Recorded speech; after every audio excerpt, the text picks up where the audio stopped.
A lot of Christians you meet will be very uninclusive to other people. They're very narrow-minded. And because they're narrow-minded, you will never really be their friend. You will not be accepted in their church, even if you pay tithe.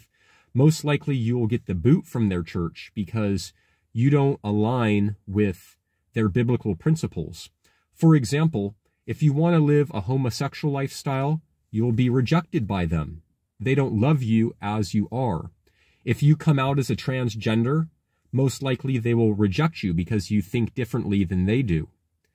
If you want to just smoke pot, which is legal in California, likely they will reject you because you are different than they are, than what their pastor is teaching.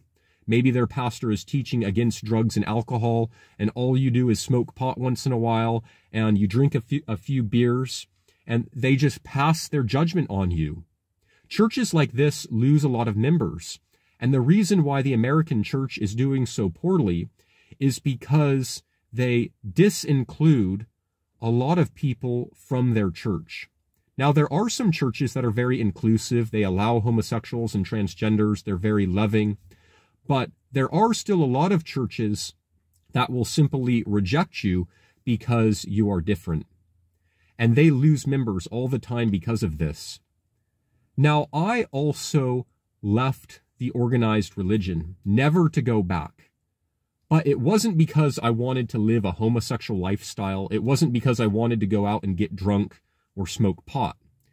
In fact, the reason I left organized religion for good and forever is because I wanted to be accepted by Jesus Christ into his kingdom.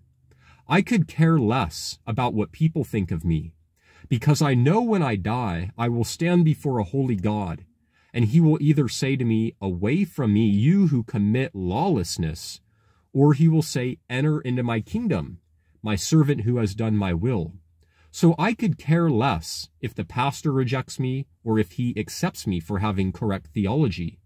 I could care less if Christians respect me or if they disrespect me. All I care about is if Jesus Christ will say to me on my last day, "Good and well done, my faithful servant."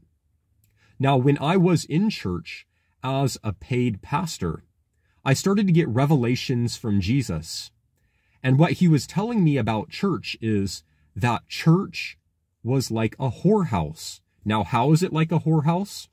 Well, we know that in this world, men will seek after the lusts of their heart. Many of them go to a prostitute, not for true love, but they go to a prostitute for sensuality, for the desires of their flesh, which is false love. And likewise, many Christians are going to organized religion for false love. It's like prostitution. They're going to a prostitute. And that is what this world wants. They want a whorehouse. But if we really want Jesus Christ, we will want purity and righteousness, and we will separate from the whore or Babylon the Great, because we want the purity of a real relationship and a real marriage with Jesus Christ. He is the bridegroom and we are the bride. So what do you want? Do you want to be accepted by a whore? Or do you want to be accepted by the only God who can save you from your sins and save you from eternity in hell?